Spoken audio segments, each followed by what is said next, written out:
Hello friends, education फंडा YouTube channel पर आप सभी का स्वागत है। आज हम राजस्थान का एकीकरण पढ़ेंगे, यानी राजस्थान का एकीकरण। तो सबसे पहले राजस्थान का एकीकरण भारतीय स्वाधीनता अधिनियम, भारतीय स्वाधीनता अधिनियम 1947 की धारा 8 के अनुसार किया गया। यानी भारतीय स्वाधीनता अधिनियम कौन सा है? 1947। और धारा कौन सी है? धारा 8 के अनुसार राजस्थान का एकीकरण किया गया। तो इस समय भारत का, यानी भारत की स्वतंत्रता के समय और राजस्थान के एकीकरण के समय भारत का प्रधानमंत्री कौन था? तो राजस्थान के एकीकरण के समय भारत का प्रधानमंत्री क्लीमेंट एटली था। भारत का प्रधानमंत्री क्लीमेंट एटली था। और इस समय भारत का गवर्नर जनरल कौन था? तो भारत का गवर्नर जनरल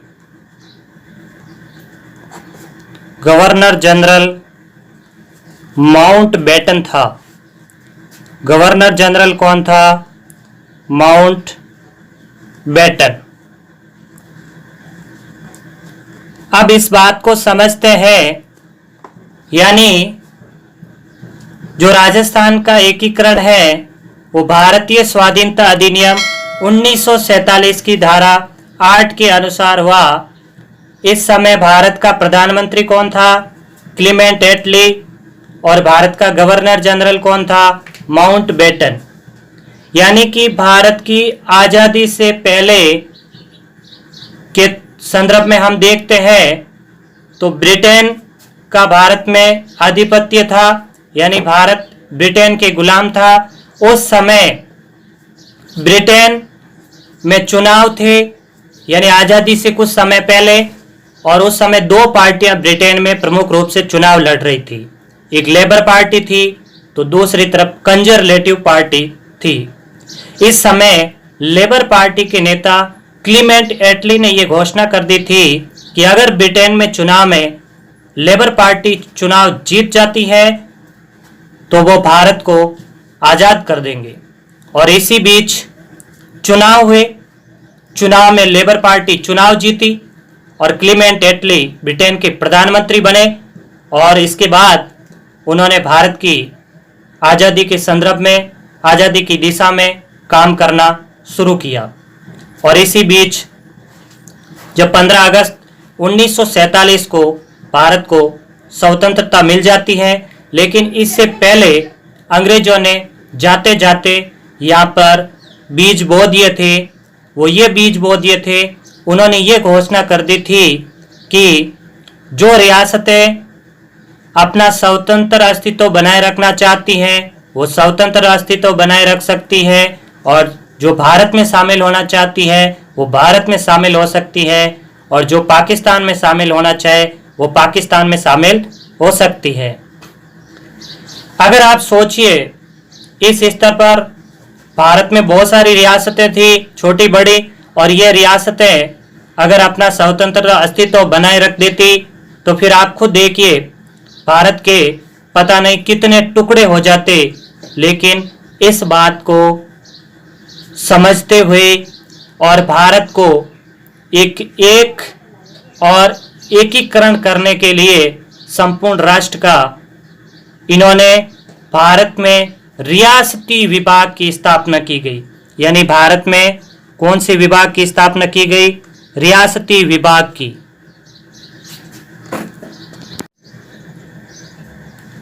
रियासती विभाग, तो रियासती विभाग की स्थापना की। अब रियासती विभाग की स्थापना कब हुई?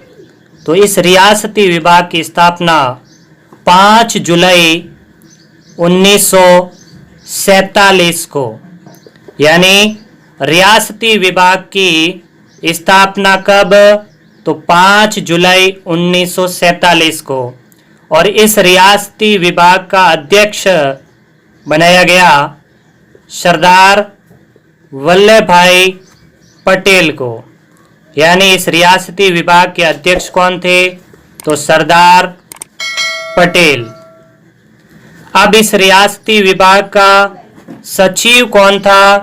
तो सचिव था वीपी मेनन।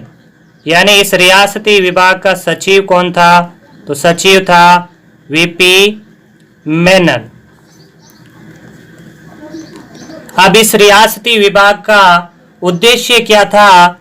उद्देश्य यह था कि छोटी बड़ी रियासतों का एकीकरण यानी विलीनीकरण करना। उद्देश्य इस रियासती विभाग का था कि जितने भी सभी जो भी छोटी बड़ी रियासतें हैं उनका विलीनीकरण करना।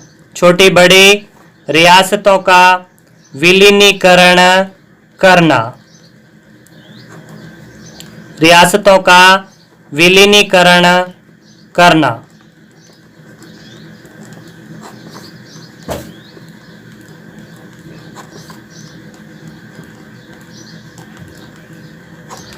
अब देखिए, भारत में एकीकरण के संदर्भ में सभी रियासतों का विलीनीकरण और एकीकरण करने के लिए भारत सरकार ने रियासती विभाग की स्थापना की।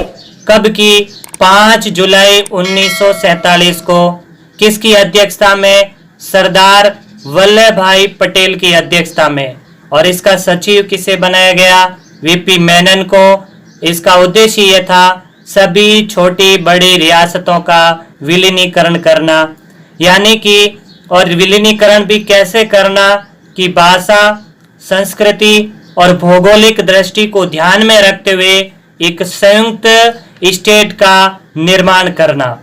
यानी इस दौरान किन बातों के ध्यान रखना आवश्यक था?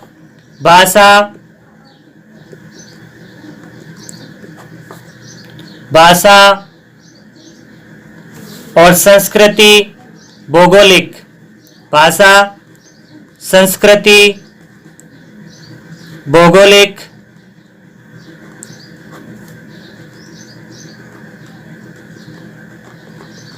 भाषा, संस्कृति, भौगोलिक दृष्टिकोण को ध्यान में रखते हुए संयुक्त राज्य का गठन करना। दृष्टिकोण को ध्यान में रखते हुए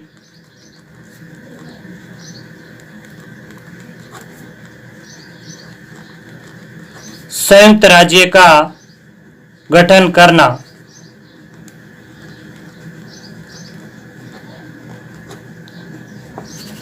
गठन करना।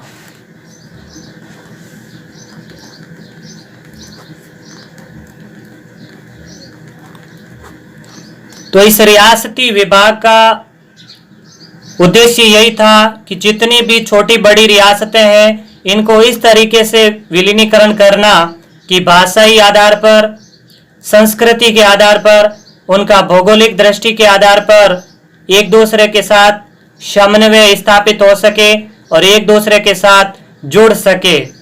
इसी को ध्यान में रखते हुए इनको एकीकरण करना था। अब अपन राजस्थान के संदर्भ में यानी राजस्थान का एकीकरण देखते हैं। तो राजस्थान का एकीकरण।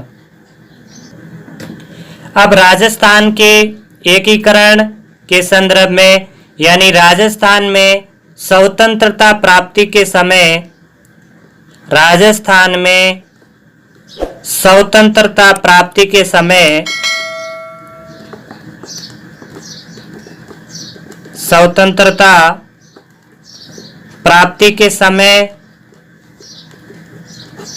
कुल रियासतें कितनी थी? तो राजस्थान में स्वतंत्रता प्राप्ति के समय 19 रियासतें थी। कितनी रियासतें? 19 रियासतें, यानी 19 रियासतों में 16 पे कौन थे शासक? राजपूत, और 2 पे जाट। वो भरतपुर और धौलपुर रियासत में शासक कौन थे? जाट। और एक रियासत जो टोंक थी वहां पर शासक कौन था? मुस्लिम। और अब ठिकाने कितने थे? तो 3 ठिकाने थे, यानी ठिकाने कितने? 3। और एक केंद्र शासित प्रदेश था, एक केंद्र शासित प्रदेश।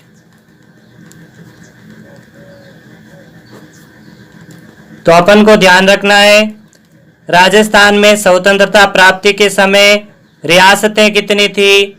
19 रियासतें। 16 पे कौन है शासक? राजपूत। 2 पे कौन है शासक? जाट।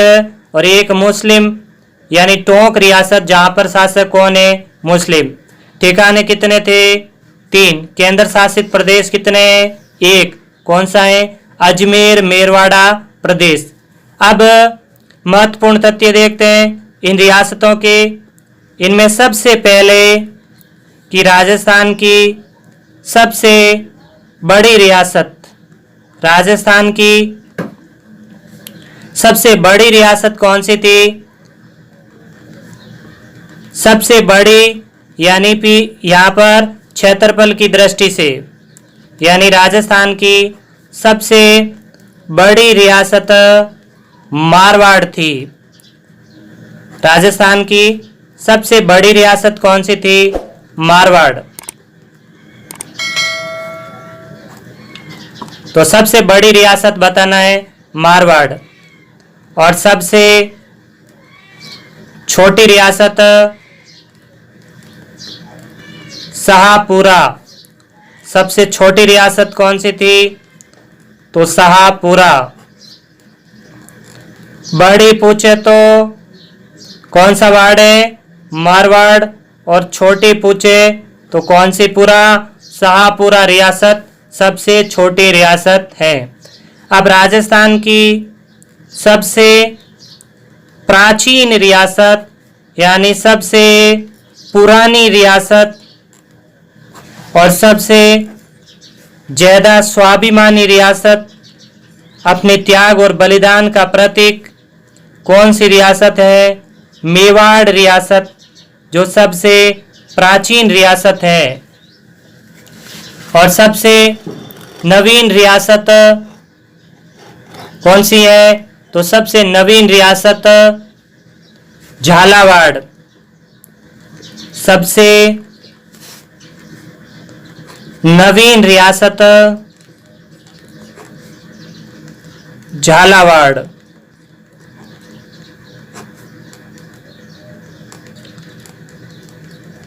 जिसकी स्थापना झाला मदन सिंह ने, जिसकी स्थापना, इसकी स्थापना, झालावाड़ की स्थापना झाला मदन सिंह ने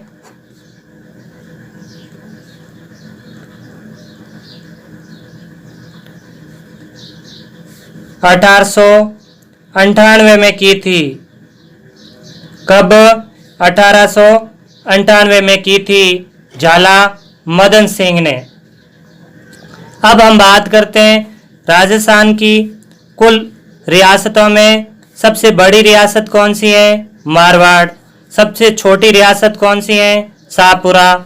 सबसे प्राचीन रियासत मेवाड़। सबसे नवीन रियासत झालावाड़, जिसकी स्थापना झाला मदन सिंह ने 1898 ईस्वी में की थी। अब हम राजस्थान के 3 ठिकानों की बात करते हैं। राजस्थान के ठिकाने,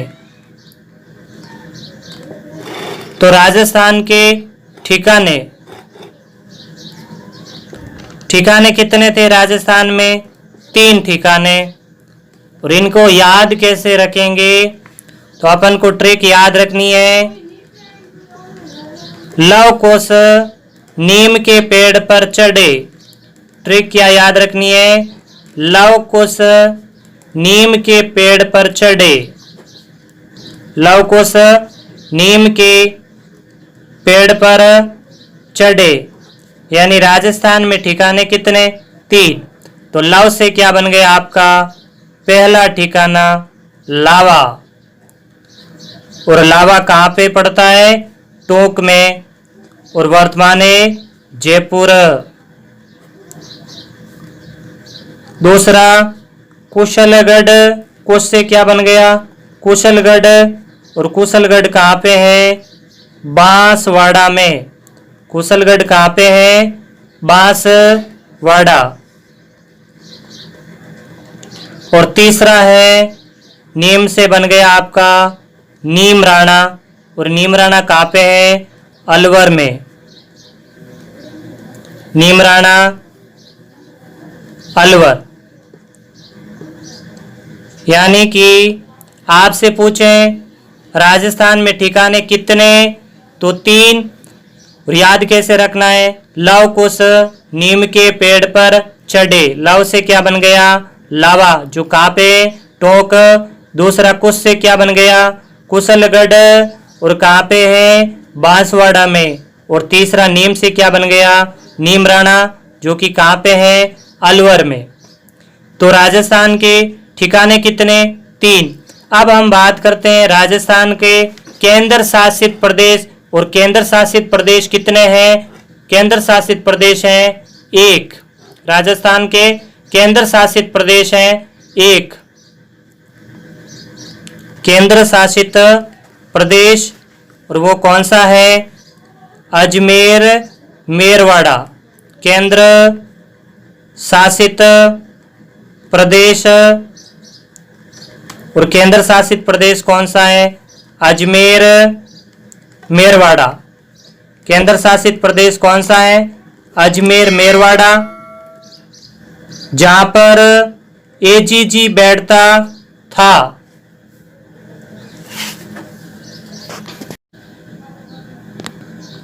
यहां पर राजस्थान का एजीजी बैठता था। कौन बैठता था? यहां पर एजीजी, यहां पर एजीजी,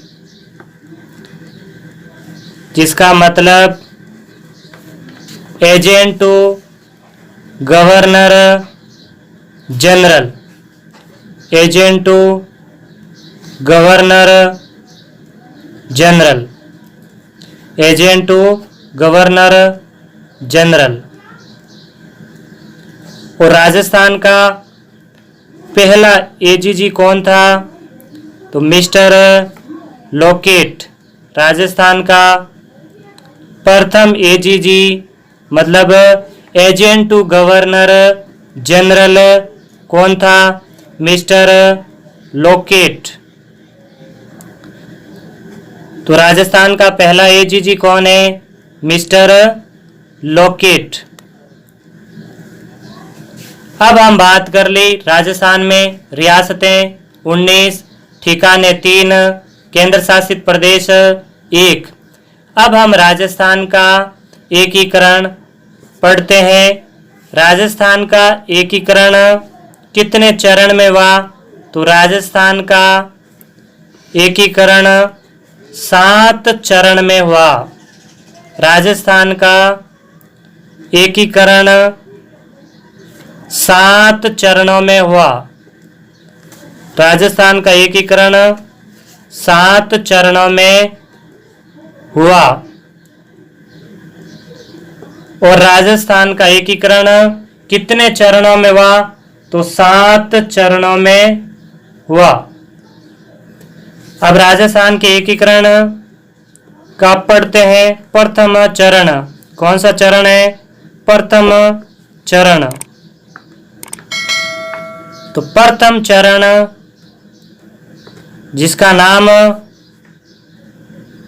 प्रथम चरण, इसका नाम है मत्स्य संघ। प्रथम चरण का नाम है मत्स्य संघ।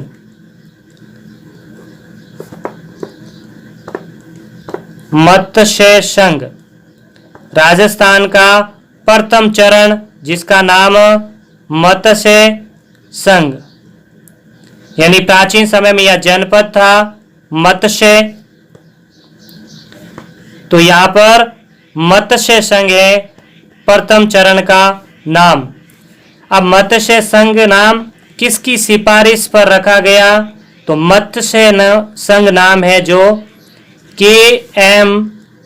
मुंशी की सिफारिश पर। प्रथम चरण का नाम मत्स्य संघ किसकी सिफारिश पर रखा गया? के.एम. मुंशी की सिफारिश पर प्रथम चरण का नाम मत्स्य संघ रखा गया। किसकी सिफारिश पर? के.एम. मुंशी की सिफारिश पर। अब मत्स्य संघ का गठन कब हुआ? तो मत्स्य संघ का निर्माण या गठन 18 मार्च 1948। मत्स्य संघ का गठन या निर्माण 18 मार्च 1948। तो प्रथम चरण मत्स्य संघ जिसका गठन 18 मार्च 1948 में हुआ।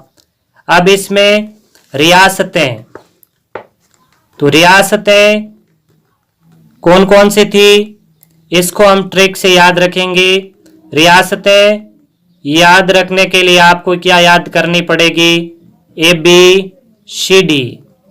तो याद रखना है मत्स्य संघ में कौन सी रियासतें थी? तो ABCD, यानी ए से आपकी क्या बन गया? अलवर। राजस्थान की रियासतें में ए से क्या बन गया? अलवर, और बी से क्या बन गया? भरतपुर, और सी से करौली, और डी से धौलपुर। तो राजस्थान के एकीकरण में रियासतें 4। A for Alwar, B for Bharatpur, C for Karauli, और डी फॉर धौलपुर। अब राजस्थान के एकीकरण में रियासतें के बाद ठिकाना कौन सा था? तो एक ठिकाना था नीमराणा अलवर। ठिकाना कौन सा था? नीमराणा अलवर। नीमराणा अलवर।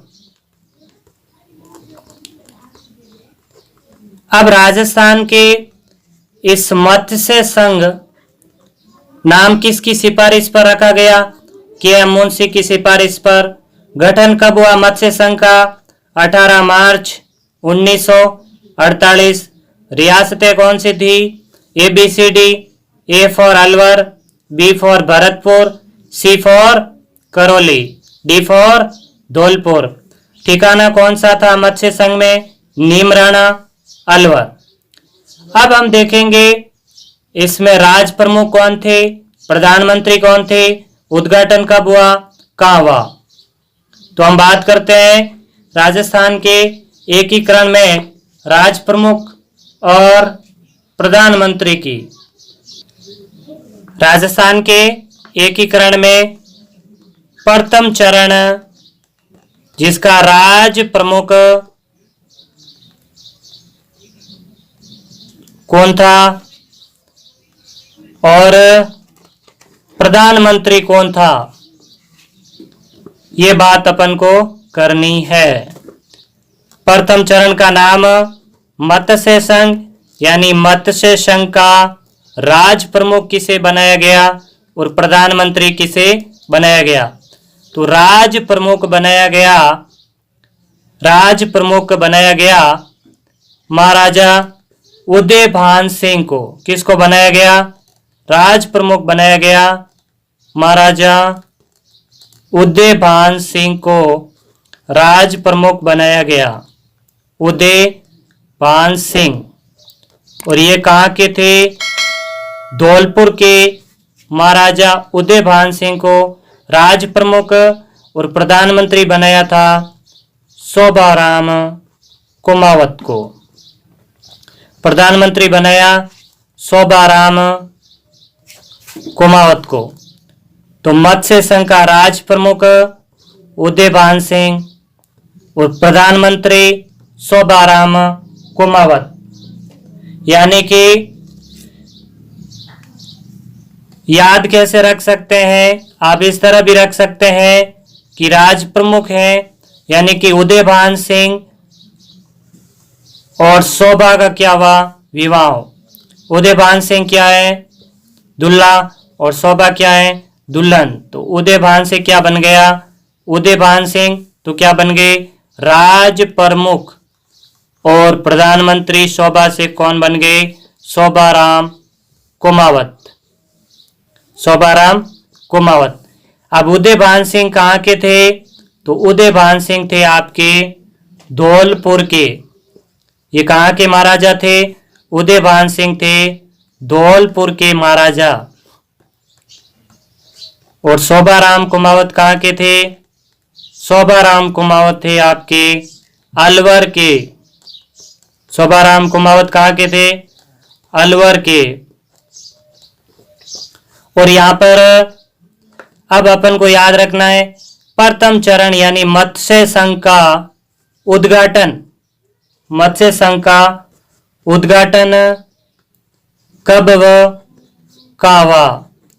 तो मत्स्य संघ का उद्घाटन हुआ किसने किया? एन.वी. गॉडगिल ने। मत्स्य संघ का उद्घाटन किसने किया? एन.वी. गॉडगिल। कौन से गिल है? गॉडगिल। याद रखेंगे गॉड मीन्स क्या होता है? भगवान। अंग्रेजी में भगवान को क्या कहते हैं? गॉड। तो मत्स्य संघ का उद्घाटन किसने किया? एन.वी. गॉडगिल ने। और यह उद्घाटन कहाँ पे हुआ? तो लोहागढ़ दुर्ग में। और लोहागढ़ दुर्ग कहाँ पे है? भरतपुर। लोहागढ़ दुर्ग भरतपुर।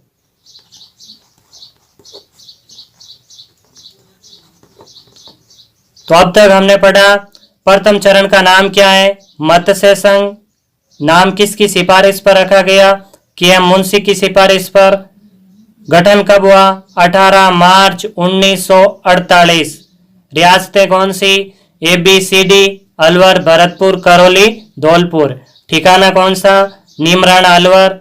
राज प्रमुख कौन है? महाराजा उदयभान सिंह। प्रधानमंत्री कौन है? शोभाराम कुमावत। उद्घाटन कब हुआ? कहाँ हुआ? तो एन.वी. गॉडगिल ने किया। और कहाँ पे? लोहागढ़ दुर्ग भरतपुर में। अब हम इसके मंत्रिमंडल की बात करते हैं। प्रथम चरण में जो प्रधानमंत्री और राज प्रमुख थे, यहाँ पर जो मंत्रिमंडल था वो मंत्रिमंडल में कौन कौन थे? तो मंत्रिमंडल इनका जो मंत्रिमंडल था उसमें किन किन को लिया गया था? तो मंत्रिमंडल में चारों रियासतों से एक एक सदस्य लिया गया था। चारों रियासतों से एक एक सदस्य लिया गया था। यानी सबसे पहले अपन बात करते हैं अलवर से किसको लिया गया? तो मास्टर भोलेनाथ। मास्टर भोलेनाथ। कौन से नाथ है? भोलेनाथ। और इनको कहां से लिया गया? अलवर से मंत्रिमंडल में शामिल किया गया। किसको? मास्टर भोलेनाथ को। और दूसरा नाम है अलवर के बाद भरतपुर से गोपीलाल यादव। भरतपुर से किसको शामिल किया गया? गोपीलाल यादव। और तीसरा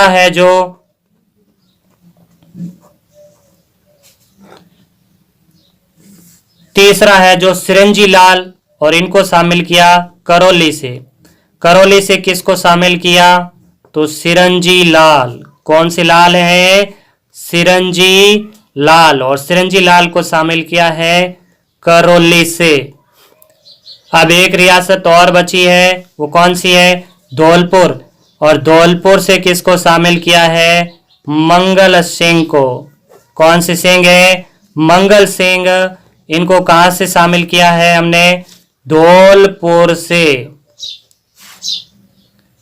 तो आपसे ये प्रश्न पूछा जा सकता है कि प्रथम चरण यानी मत्स्य संघ में निम्न में से कौन मंत्रिमंडल में शामिल नहीं थे? इनके नाम देकर, एक दूसरा नाम देकर आपसे पूछ लिया जा सकता है। तो आपको याद रखना है, अलवर से मास्टर भोलेनाथ, भरतपुर और भरतपुर से गोपीलाल यादव, करौली से सिरंजी लाल और धौलपुर से मंगल सिंह को शामिल किया गया। इस प्रकार आज हमने मत्स्य संघ के बारे में पढ़ा। तो आपको वीडियो पसंद आया है तो लाइक करें और ज़्यादा से ज़्यादा शेयर करें, ताकि और नए वीडियो आपके लिए नए लेकर आ सकें। अगले चरण में हम राजस्थान के अगले चरण की बात करेंगे। धन्यवाद।